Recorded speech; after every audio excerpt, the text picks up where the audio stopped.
Chair. Tonight, the commission will consider the following items. Sadie Nguyen, DTS support, will discuss electronic communications for the Planning Commission information item only. Is there an echo? Mm-hmm. Yes. Can you all make sure your microphones are off in Teams, please? Thank you.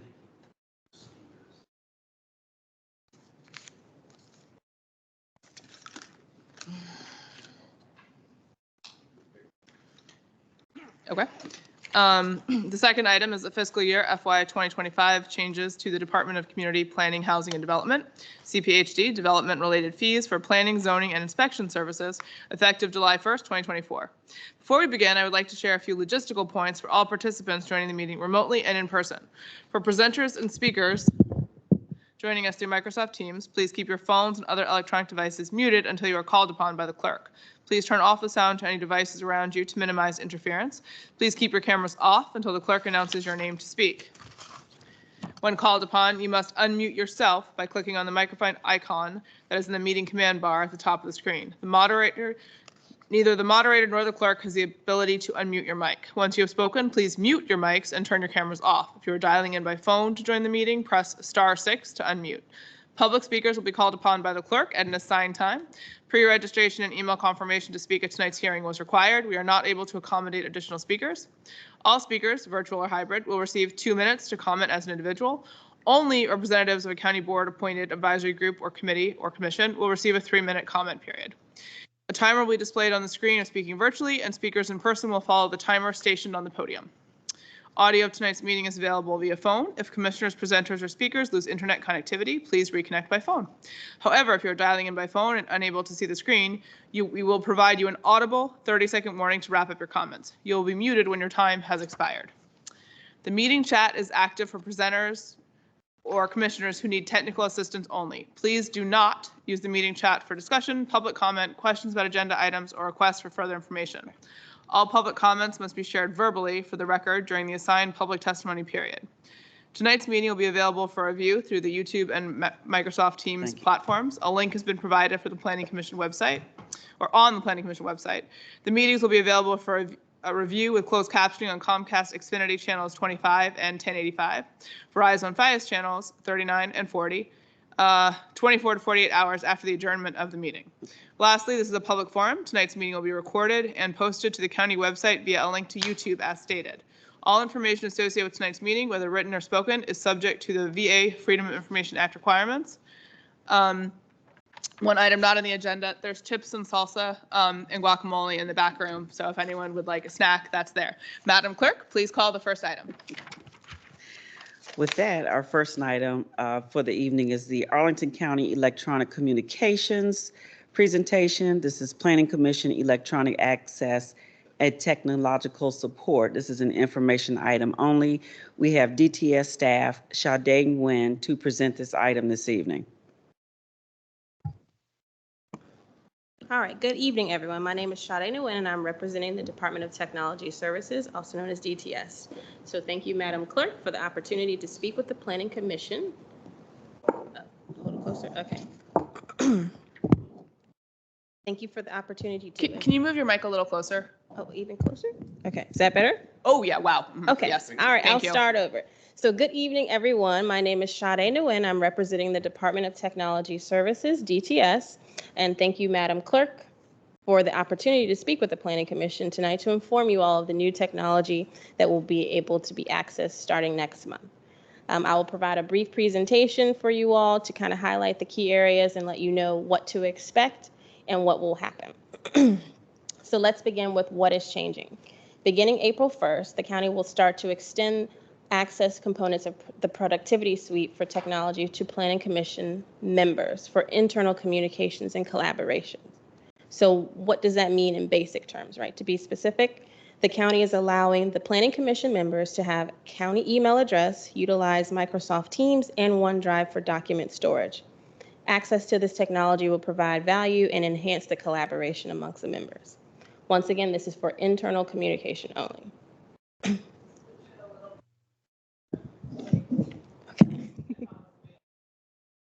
Okay, sorry.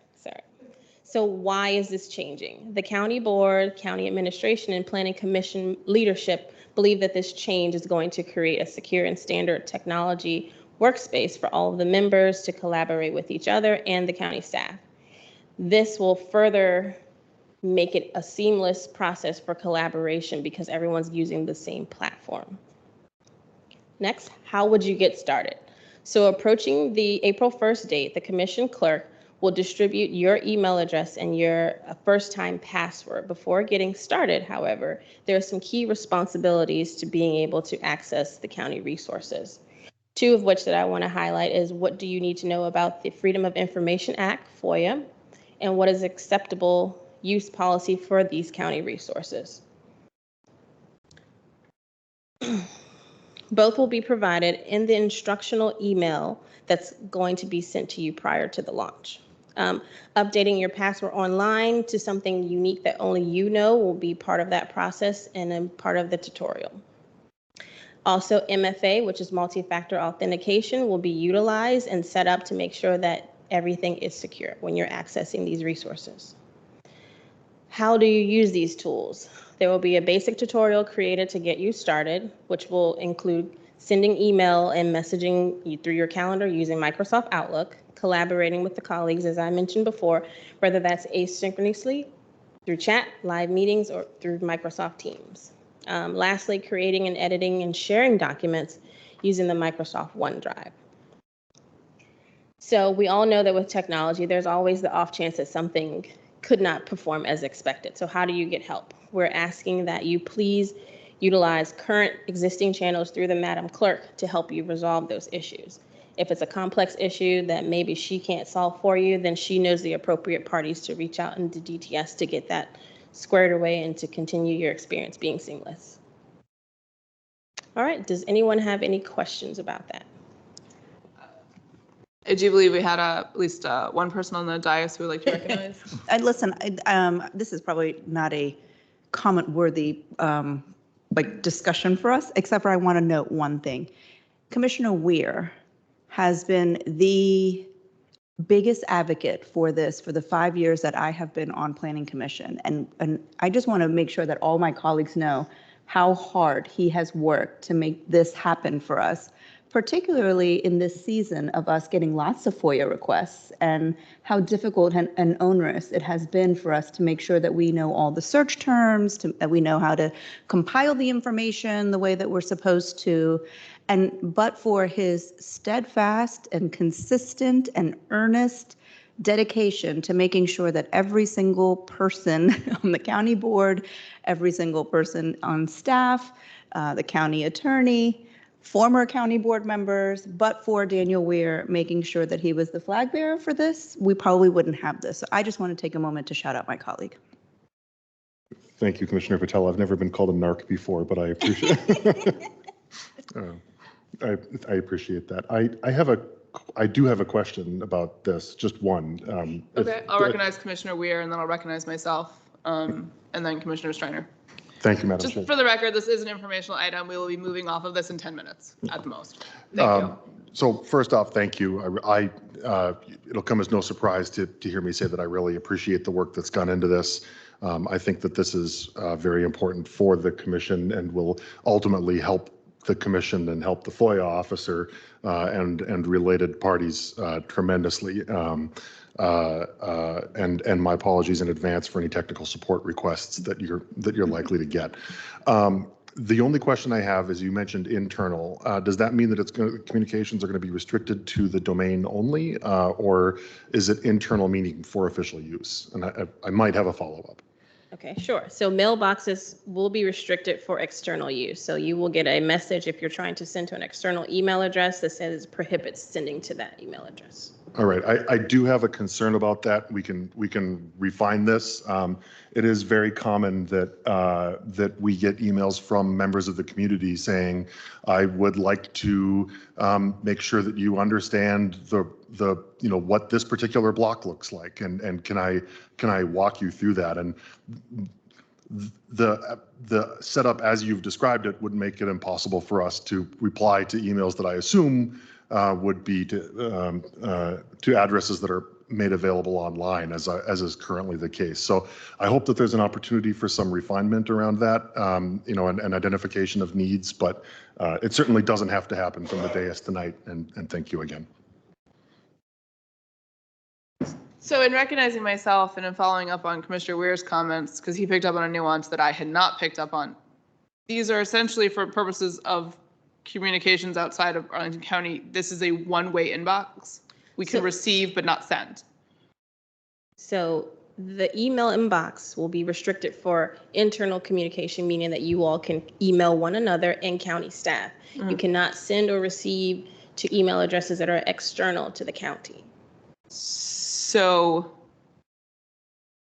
we still need to have, I think all of us or almost all of us on the commission have created our own version of a Gmail account, something like mine is arlpcsteinberger@gmail.com. And that's what is publicly available in, the little bio thing on the website.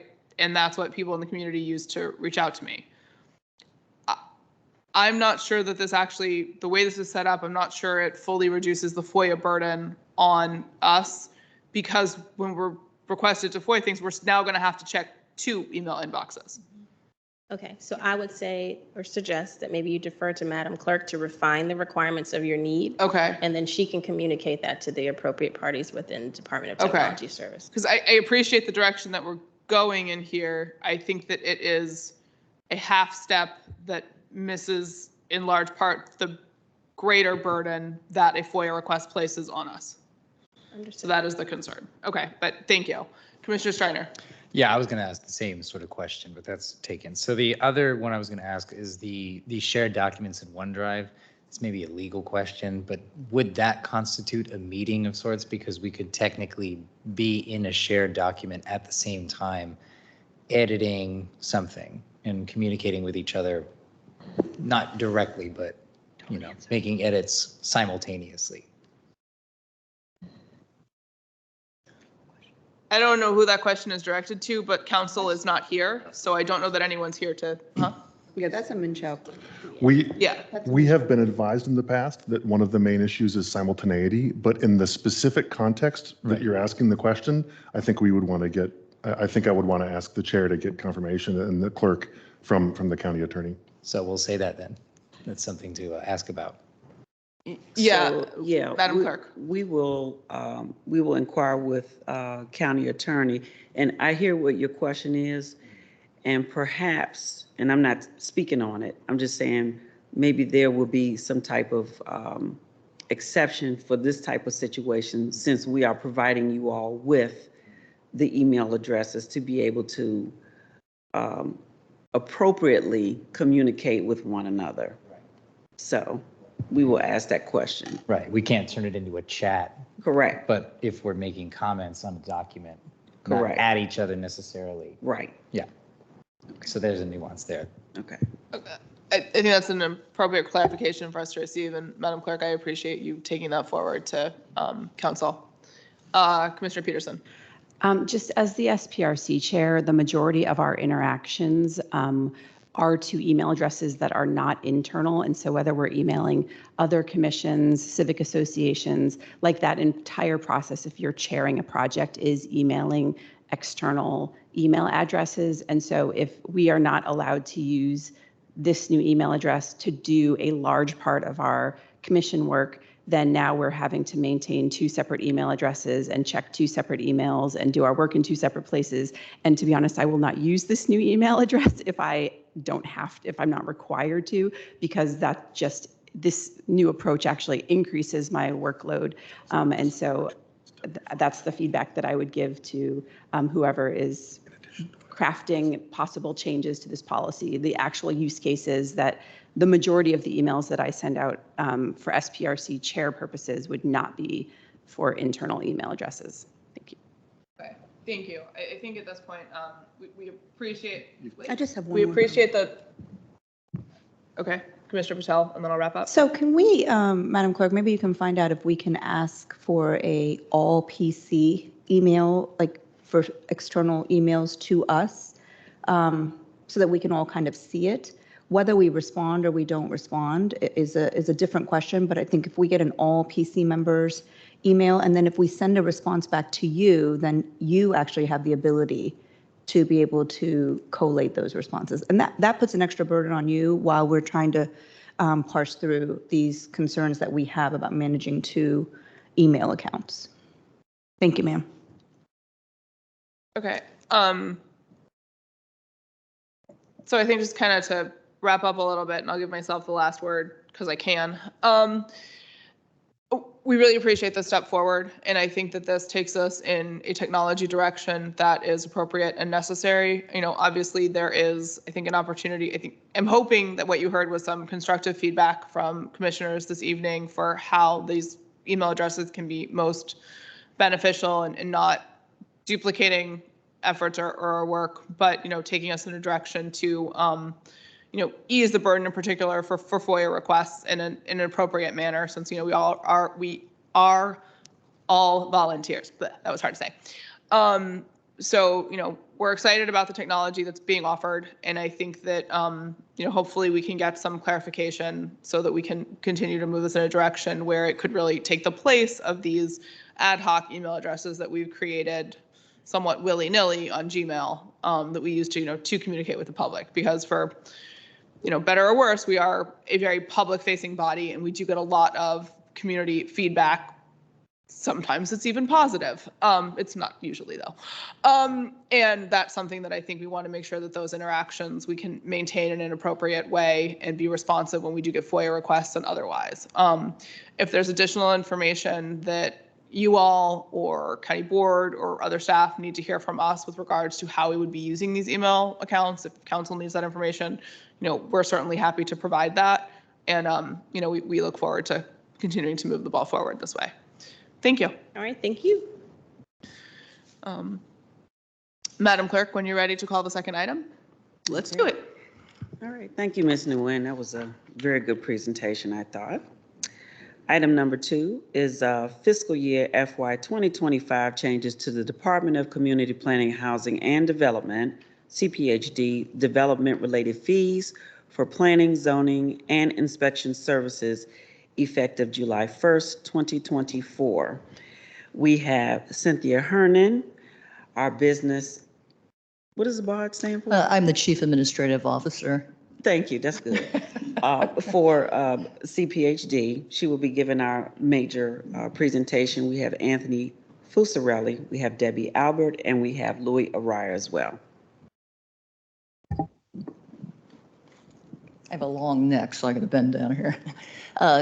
Good evening, everyone. Again, I'm Cynthia Hernan. I'm the Chief Administrative Officer of CPHD, Community Planning and Housing Development. Thank you, Madam Chair, for all your work getting us organized, and good to see everybody. I actually only come in front of you once a year, so this is a big night for me. Thank you very much. So we are at item 2, and so I just want to walk you through primarily the changes that the Department of, again, CPHD and the Department of Environmental Services, or DES, are proposing for FY25, excuse me. So to do that, I want to give you a little bit of background on the fee analysis that was recently completed with those departments I mentioned, and also with the support of a consultant.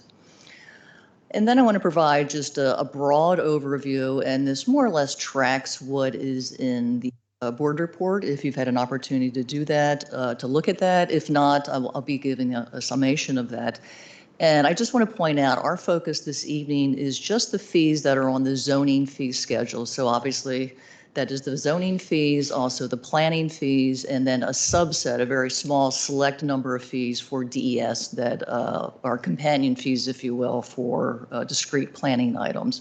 And then I'm happy to open up to questions, anything that you have on your mind.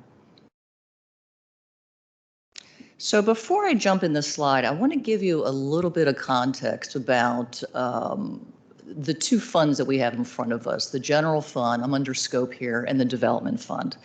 For the development fund, about 16 years ago, the county created this, which is essentially an enterprise fund. We call it a development fund. We just feel that's more accessible terminology. But it was created to respond to the community's needs for enhanced customer service for development and related fees or services. And so what we ended up doing is moving the zoning division and then the inspection services division, which has a separate fee schedule, into this new fund. And at that time, 16 years ago, we restructured the permitting fees to make sure that the operations of both zoning and ISD are 100% self-sustaining. So in essence, the burden in terms of we're always looking at customer impact, we want to make sure that there's some parity, that we're structuring our fees and reducing any fee changes over a course of number of years. In this case, for a development fund, the only customers, be it developers, applicants, or a residential homeowner that is affected, it's only affected if they're actually pulling a permit to do work. There's no burden on the regular taxpayer. So I just wanted to point that out. So that is our development fund. Separately, you're familiar with the general fund. Just for context and reference, our planning division within CPHD is in the general fund, and also DES. And again, they both have development services fees. So in general, as I think we all know, development activity fluctuates greatly, right? And so two good examples more recently be when Amazon came to Arlington County, there was an influx. We did have some development related to that. And then conversely for COVID, and we're still sort of recovering from that right now, is that the development has gone down. We're still very busy. We still have a steady number of projects coming in, and we're hoping over time, as inflation continues to decrease, that the market will rebound even further. So given this new environment, and given that we haven't had the opportunity to comprehensively review the fees that I've mentioned in quite some time, we thought it was appropriate, the county did, to bring in a consultant to work with us to analyze our fees. And the goal of that was to really determine what the current cost recovery levels are. So let me kind of explain sort of what that actually means in simple. So cost recovery is really the cost of all county resources. So we're talking staff, we're talking office space, we're talking, turning on the lights, things like that, that are required and associated with delivering our services. So services in the first bullet is processing, reviewing, approving permits, plans, inspections, and other types of development-related activity. Costs include the amount of staff time, their hourly rate adjusted for inflation, overhead, indirect costs. So you can, as you can imagine, over the last 18 months, almost 2 years, this was a fairly labor-intensive effort that staff undertook. So for the general fund, just before I move on, there are about 94 fees that were reviewed by staff. In DES, though they have over 100 fees, the ones that are germane to this evening are about 60 fees that are related to planning. And then development fund, there's about 106 fees for zoning. And again, we had over 200 fees that were looked at for ISD that's outside of the scope of this evening.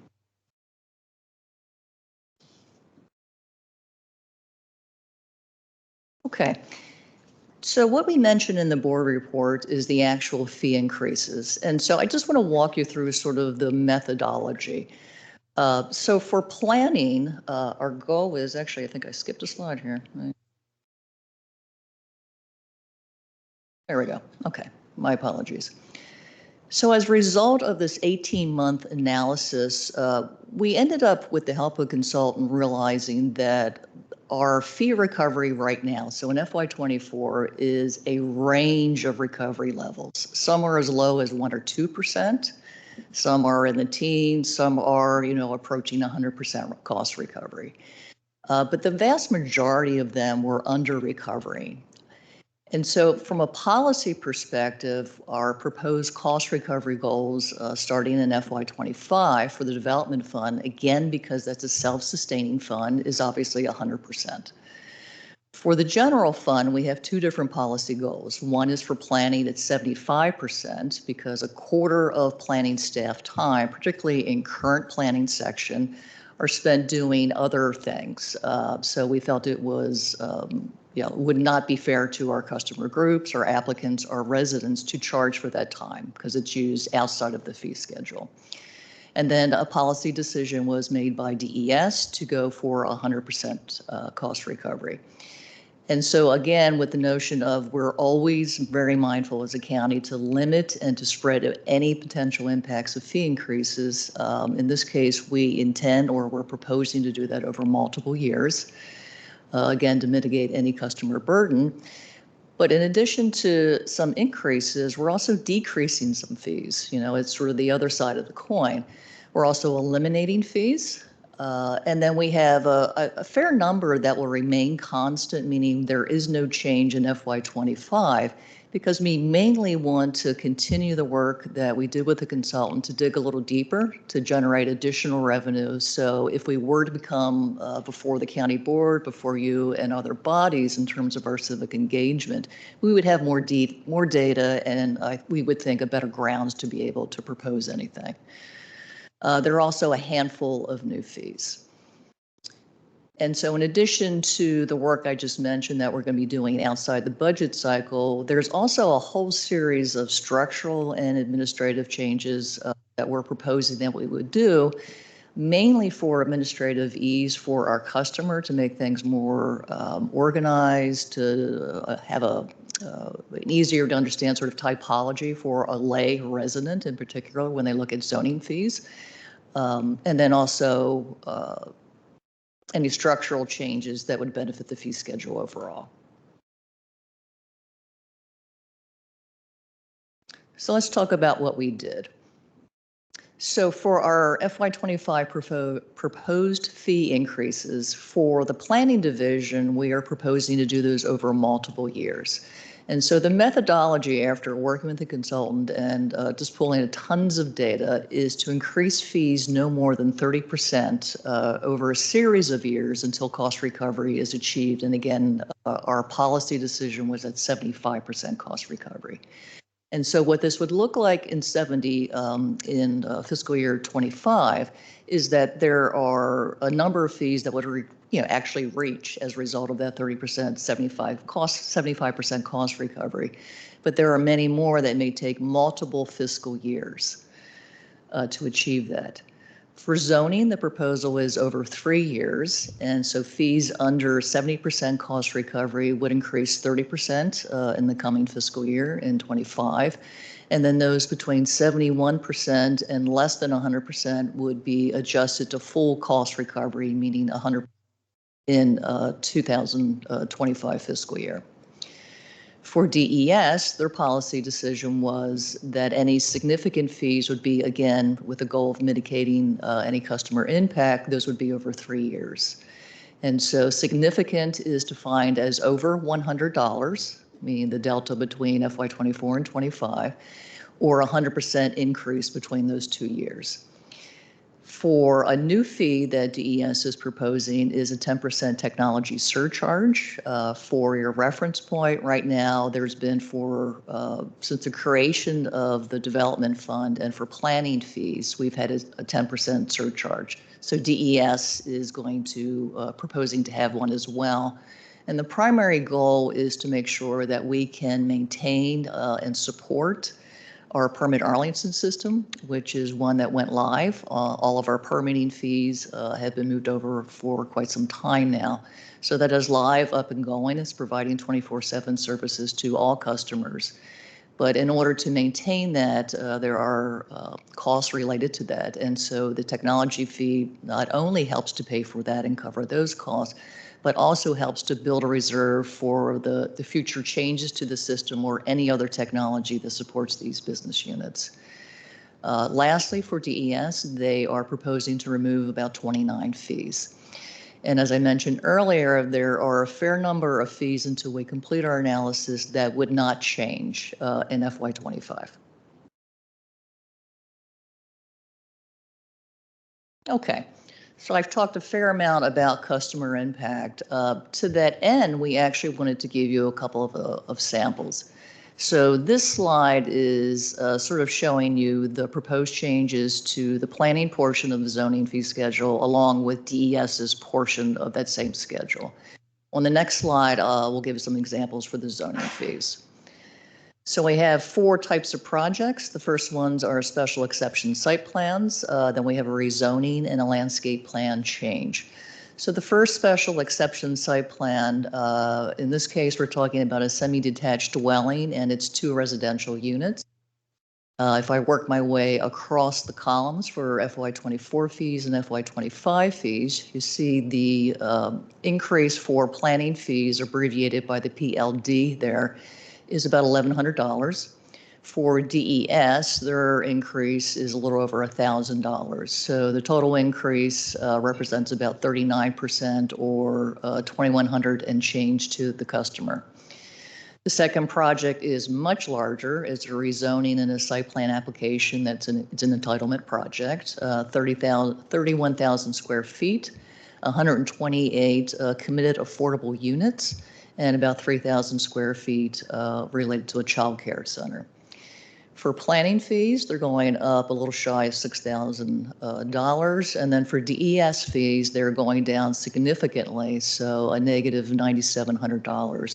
And so if you total all of that up, it actually goes down to the customer about $3,800, representing about a 6% decrease overall.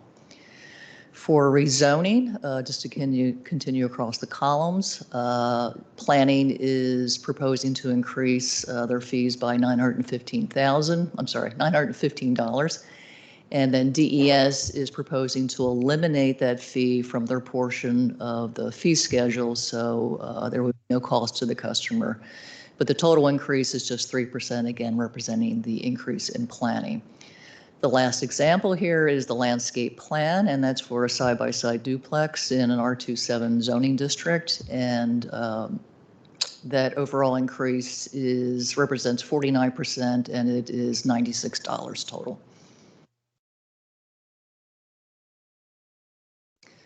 Moving on to some sample projects for zoning. Project types, the first one is 1 and 2 family detached dwellings and townhouses, followed by 2 multifamily hotel and motel type projects.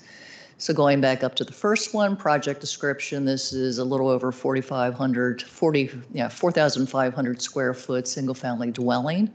There is no increase proposed for FY25 for the fees that go into that project. For the second one, this is a new construction of 11-story apartment building. We're proposing an increase of a little over $3,100, which represents a 36% change to the customer.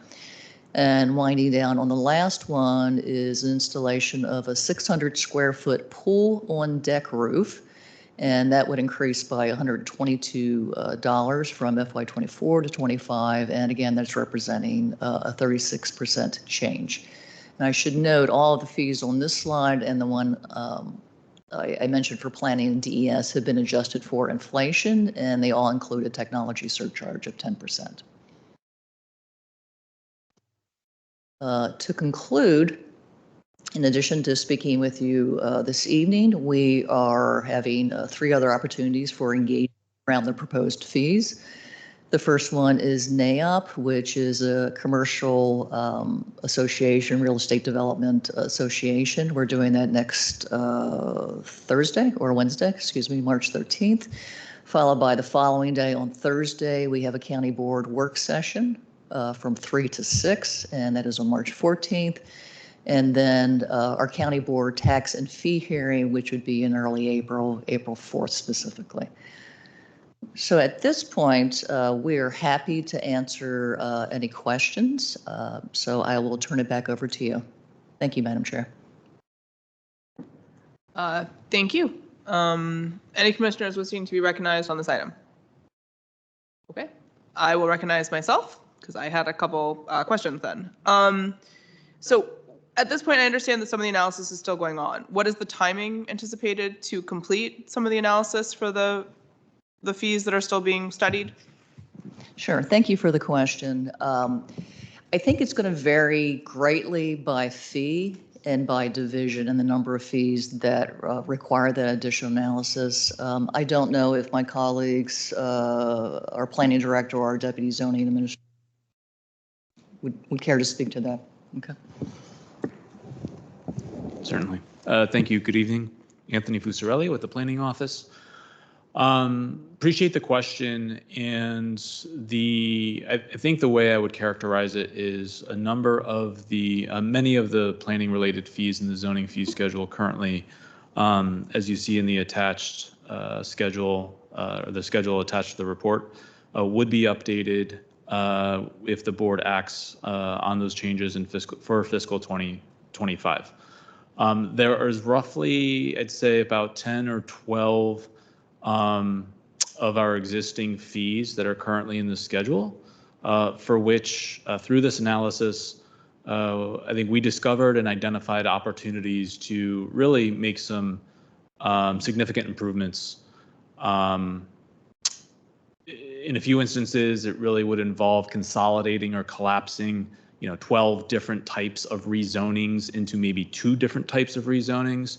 It would look at potentially restructuring how we assess our fees for site plan applications, for example. Those are just to name a couple. We would be looking, and I think as we discussed last week, for those who are participating in Long Range Planning Commission meeting, we are focusing some of our time over this calendar year to be able to further analyze and develop recommendations on those families of changes and be able to incorporate those in time for the fiscal 26 budget. So essentially between now and end of calendar year into early 25 is when we would be looking to follow up on those. And one additional point from a timing perspective, and I'll turn it to other colleagues if they have more to add from their divisions, is that these additional prospective changes we will be looking to make also have an implementation component in terms of getting embedded within our system, within Permit Arlington, and that's additional work that requires additional time, which requires the time frame to extend beyond the next 6 weeks. So with that, I'll turn it over to other colleagues if there's anything to add.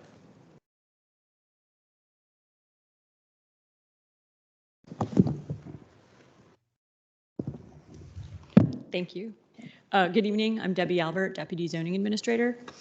From a zoning perspective, we had identified a number of fees on the zoning fee schedule for which we did not have good data on the amount of time it takes for us to process those permits.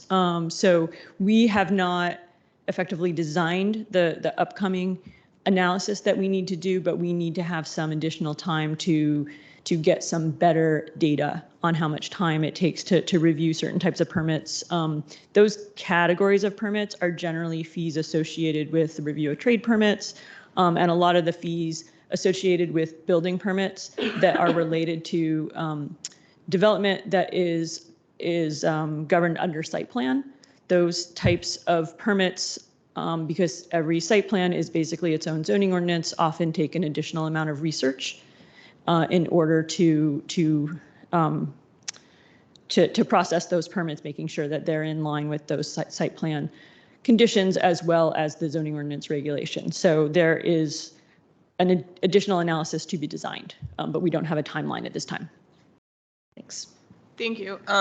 Another question that I had with regards to it, and kind of a scoping question, it appears that there was some effort being made to sort of realign some fees from DES to planning, and is that sort of an overall policy change? Like, are we moving in a policy direction for that? Was there sort of an impetus?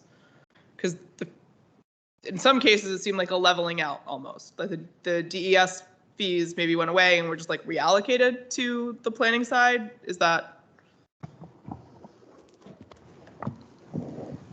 Hi, I'm Louis Soraya, Chief Development Services in DES.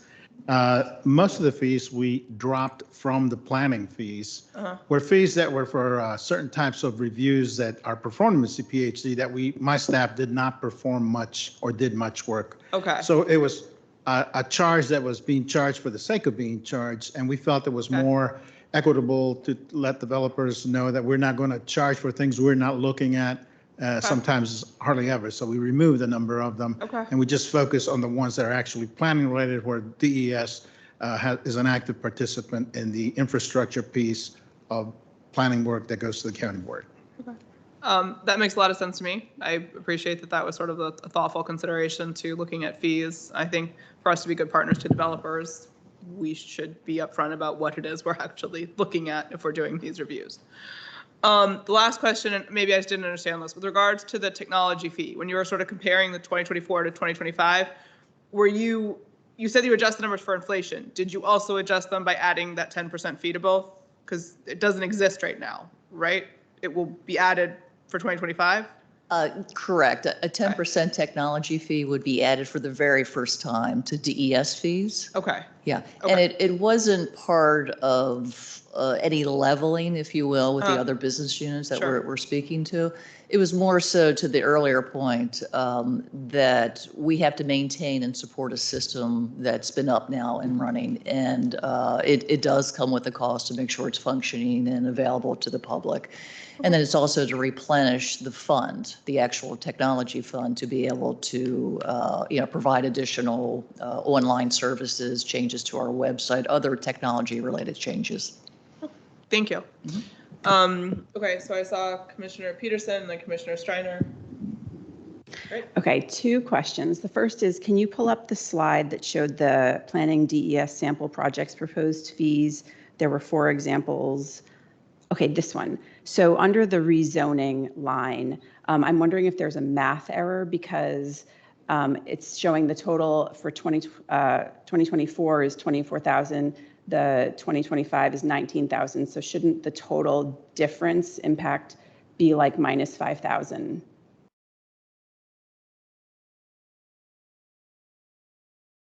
Because it's like, it was 6,000 2 years ago, it will be, or last year, it'll be 0 this year. So the DES customer impact difference should be minus 6,280. So then the total would be like minus 5,000. You are correct. Thank you. Okay. Just wanted to confirm that my math was mathing. Okay, my second question is about the cost recovery model. I really like that as a model for our county services. When a small percentage of people are using a government service, they can help offset that cost instead of the whole tax base. And we did that with Parks and Rec a few years ago, and I think that was a really good approach.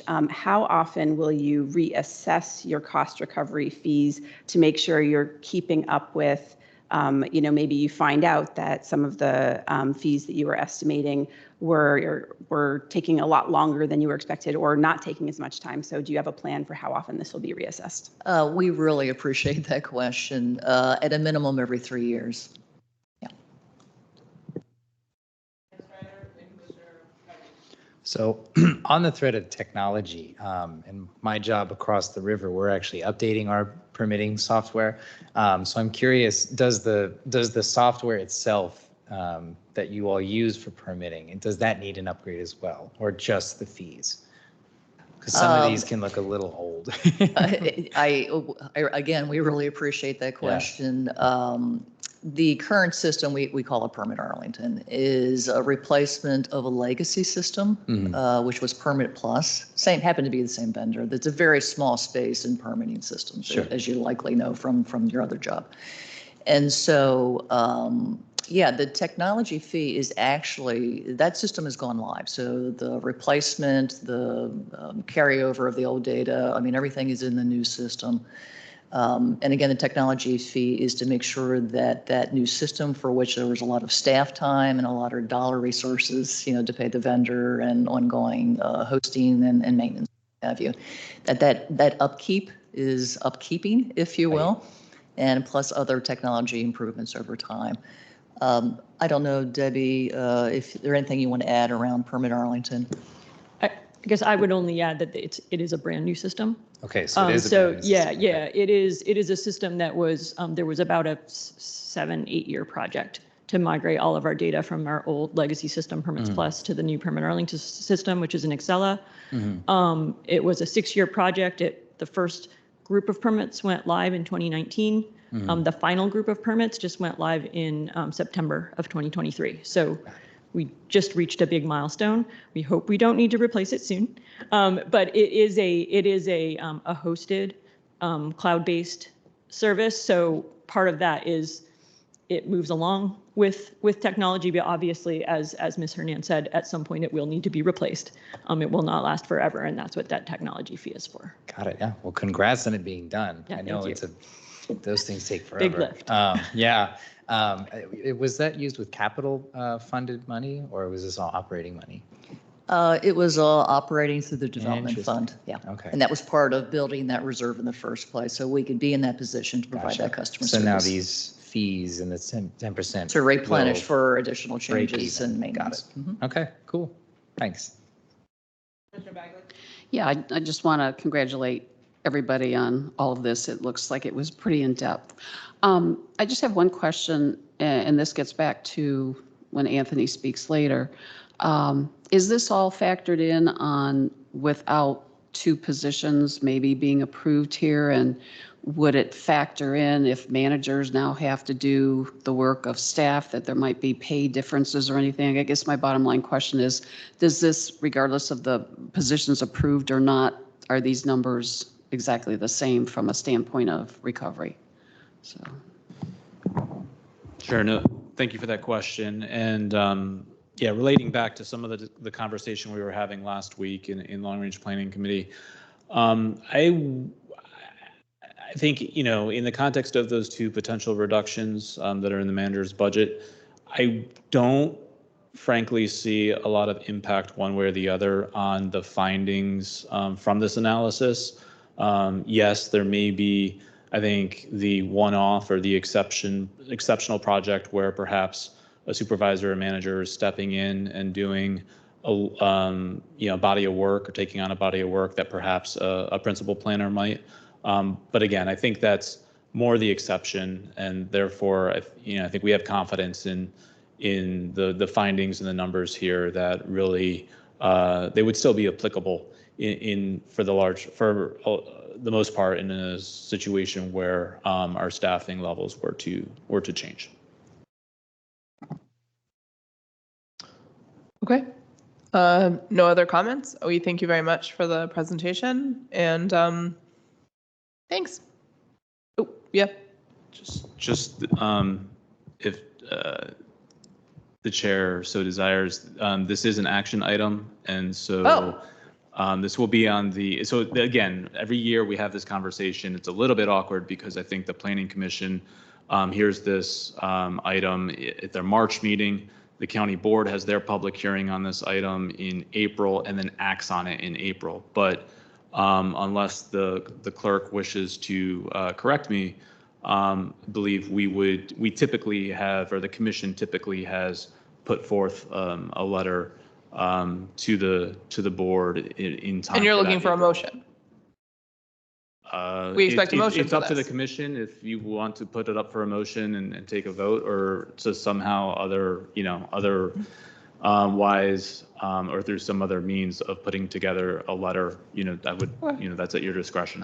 Commissioner Peterson has indicated that she will make a motion, so I will turn the floor to Commissioner Peterson for said motion. I move that the Planning Commission recommend to the County Board to adopt the fiscal year FY 2025 changes to CPHD Development Fund, development-related fees as depicted on the inspection services and zoning fee schedules related to building and trade permits, administrative changes, form-based code applications, site plan applications, administratively reviewed permits and requests, certificates of occupancy, variances, use permits, and other fees as shown in attachments A and B, effective July 1st, 2024. Is there a second? Second. Seconded by Commissioner Streiner. Is there any further discussion with the commission? Okay. With that, we will move to a vote. Commissioner Streiner? Aye. Commissioner Bagley? Aye. Commissioner Peterson? Aye. Commissioner Patel? Aye. Commissioner Weir? Aye. Commissioner Lantelmi? Aye. Commissioner Sarli? Aye. Commissioner Aye. Berkey? Aye. Commissioner Guevara? Aye. And Commissioner Steinberger votes aye as well. The motion passes unanimously, 10-0. Oh, he's on the phone? I thought, no, he was out tonight. He was not attending. Yeah. The motion passes 10-0. Thank you very much. Appreciate it.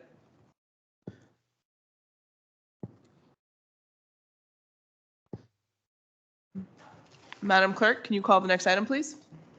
So we are now going to approve our meeting minutes from the February 12 and 14 PC meetings and any current matters we may have from Mr. Pfeiffer.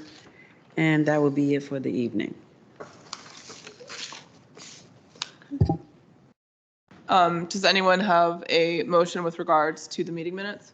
I seek unanimous consent for approval of the February 5th meeting minutes of the Planning Commission. Is there unanimous consent? Any objection? Can I just ask a question? Yes. Okay. Is it my imagination or are the minutes a little more sparse than they used to be? Okay, I'm actually gonna ask, because you already had a motion, I'm gonna rule that out of turn. We can turn to that once we've addressed the unanimous consent motion now, and then we can move to that. Any objection to unanimous consent motion that's on the floor? Okay, so we've approved the motion, the minutes for February 5th. February 12th February 12th. and 14th. I seek unanimous consent for the Well, in that case, I'm approval. actually going to go to Commissioner Bagley's comment then, and then we'll go back to the unanimous consent. You raised a question? Yeah, I just noticed in reading the minutes, unlike previous minutes where it said Commissioner Steiner said this, they said that, whatever. Now it's just they moved this, that. So, and I realize that this is all recorded and everything, but I was just curious. It's not really, I mean, it's just basically procedure. That's it. So I just, okay, that's fine. Thank you. Just asking. Is that a question for staff? I have not particularly noticed a change to the minutes. I don't know if anyone, if staff wish to be heard on that, or if there was a particular question for Mr. Pfeiffer. I see you turned on your mic, so we'll turn the floor to you. Thank you, Matt Pfeiffer, Planning Division. No, I was just going to speculate, perhaps Commissioner Bagley confusing it with the Planning Commission letters that go to the board every month. Those are the ones that are very detailed and get into the granular deliberation, as opposed to the meeting minutes, which I think are usually just capturing the motions that the commission made and how the votes were recorded. That is correct. Okay, I'm going to turn to Commissioner Patel to make a motion. Seek unanimous consent for approval of the February 11th meeting minutes of the Planning Commission. I believe it's the 12th and the 14th. Are we doing one at a time? You said 11th. I thought I said 12th. Clarification, February 12th. Okay, any objection? None. Okay, that passes. I seek unanimous consent for approval of the February 14th meeting minutes of the Planning Commission. Okay, any objection? All right, that is approved as well. So we have passed the meeting minutes. Are there any other items to be heard from the Planning Division? SPRC rosters? Okay. But first, are there any other items to be heard from planning staff? Since that was my No question. items this month. No items this Chair. month. Okay, great. Then I think we have an SPRC. Yes, I sent you all my chair report for the SPRC subcommittee. We do have one roster to amend tonight. So colleagues, I don't think it was sent around. So can we put it up on the screen, please? Okay, so before you shortly will be the proposed subgroup roster amendments for Crystal City Block W, 2025 Crystal City Drive.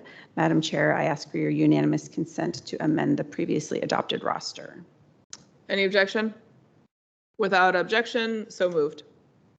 And that's all for me. Thank you. Okay, great. I also know we got an LRPC report by email. Any other reports that needed to be heard from any commission subgroups? Okay, wonderful. Well then, Question of staff. okay. You mentioned that tonight's action item won't be heard by the county board until April. Is that Anthony, correct? do you recall the date? I believe it's April 4th is the budget hearing. The reason I ask is I'm on tap to represent the planning commission at this month's county board meeting. And it looks like there is nothing that will be going to the county board from tonight's meeting. Can I switch with you? Too late, too late.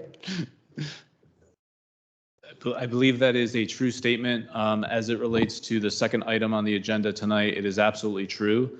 The board is going to have their public hearing on those fees as part of their budget package, I believe on April 4th, and then they would act on it later in the month at their regular meeting or their recessed meeting. But